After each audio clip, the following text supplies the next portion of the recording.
Don't stop until you black out, out, out, out. Stand up, go when it takes to fight back, back. Don't stop until you black out, out. Give all you got, show them how to make a miracle. Stand up, go when it takes to fight back, back. Don't stop until you black out, out. Give all you got, show them how to make a miracle. Go save your team, be a hero. Take home the cup, be a star. They waiting for you, take aim, shoot your arrow. It's your time to shine, show them who you are. Stronger, gotta go faster, gotta get better, gotta work harder. It's fight or flight now, get out now. Go with the move, go for the goal, lead up the stadium, you know how it's done. Stand up, go when it takes to fight back, back. Don't stop until you back out, out.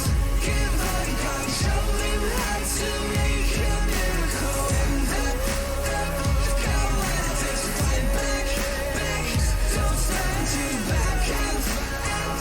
Give all you got, show them how to make a miracle.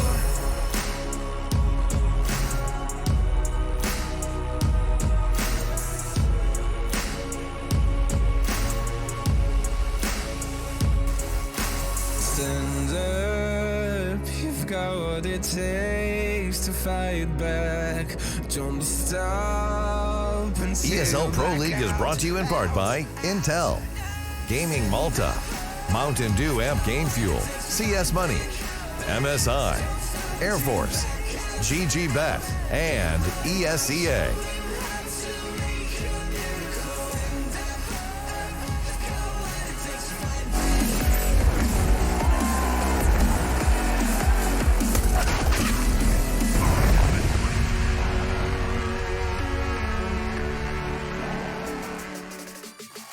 Now, have you ever seen cartoons where as the vehicle continues to move, they build on top of it? That is the process Vitality undergo. They have to rebuild, in the words of Apex, as the Pro League kicks off. Vitality taking on Godsent is our second game of our first day, and it's got a whole lot of context that my friends Chad Birchall, Henry Greer, and myself, Machine, are going to hopefully sprinkle in there. Guys, we'll do our best. Let's try and funnel all of the information we've been given about these two teams into somewhat of a bite-sized collection. Where would you like to start?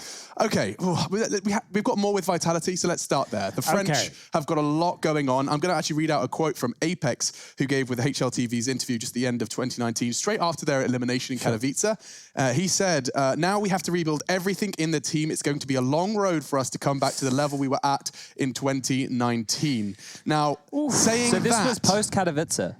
Straight after. I think they do the interviews as they leave the venue after their loss. So this has come on out probably, or assumably before Alex had announced, at least publicly, that he was stepping on down. So this is where the speculation becomes, has he already told the team that he was leaving? Because that sentiment from Apex, then that changes. After hearing that, I would say yes. Yeah, so with that in mind, it is going to be some big changes, right? Because this team, if you haven't been following Counter-Strike, they have some names in the squad. Apex and RPK are the two who are left in this team, who eons ago, back when Henry and I were still competing, were big names, right? They were household names. Unfortunately, they've had to rebuild, and they've done it with Zywoo, who in 2019 was the best player in the world, but they made roster changes along the way, right? MBK's gone. Yep. They've obviously happy went in the early stages, and now Alex has stepped down, which has really left them in an awkward position. 3 in-game leaders that have now been removed out of the squad. Alex is the one who chose, but that's a really rough kind of position to find yourself in.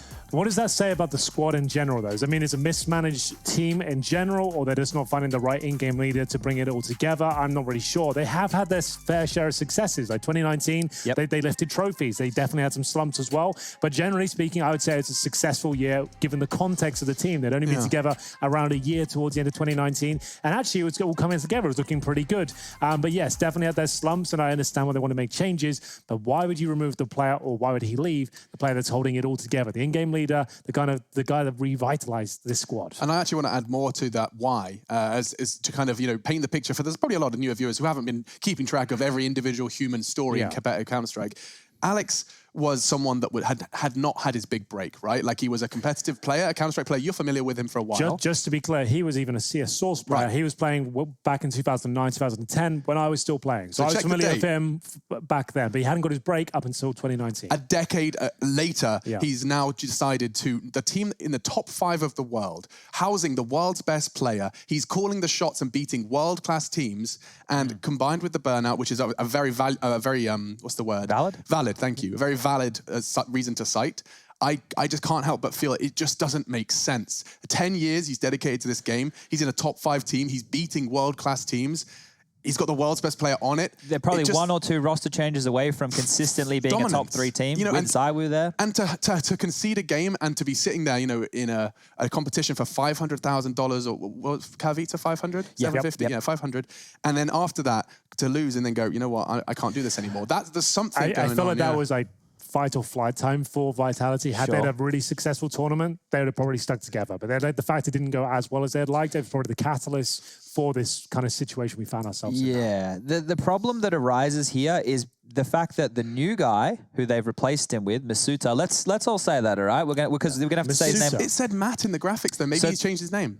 No, Matt is a individual who they've brought into the coaching staff, who used to be a professional Counter-Strike 1.6 player. Cool. Okay. Thought he changed his name. Yeah, I believe he was on the Emulate team that won the WCG, or was it the ESWC? Anyway, someone will tweet me. We can dive right back. I used to watch that. Yeah. I used to watch that from my bedroom as a 15-year-old in Australia, staying up until 4 a.m. Against All Authority or something like that. AAA was the French team that Ferg, who actually is an Australian who's living in France. That's right. And now living back in Australia. That's crazy. Oh my goodness. But Masuta, right, 17-year-old, he's come in now. He is not an in-game leader. He's going to bring hopefully more star power, more fragging ability to the team. Now, if I remember reading things rightly and looking into things correctly, Apex is the individual who's meant to be taking over the in-game leadership role. And he is not known to be an in-game leader. Historically an entry fragger, kind of throw him into a bomb site, he'll find you a frag or two.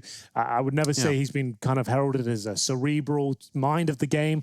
But overall, yeah, sure, there'll be some new talent. But Alex was actually, Katowice, their 3rd best performer, right? It's not like he was dropping off already looking that shaky. It's an interesting move to say the very least. No, absolutely. And to move, of course, to the other side of the court while we still have time, there is Godsent. Now, we do have an example, actually, a quote coming in from Devil Walk. He is the coach. Double quote. Yeah. I will take the opportunity. I'll take the opportunity. You'll see a couple of these, and I will acknowledge that there is a lot of moving pieces trying to completely restructure a league with a week's notice. Yeah. So that might happen a couple of times. We're going to have some fun with that. Yeah, exactly. That's just going to happen. Yes, Devil Walk's quote, I have it on front of me, so I'll just read it out to you. He said, we usually get a lot out of discussions. It's where we develop as a team, when we collectively talk as a group. Well done, Devil Walk. That's how conversations work.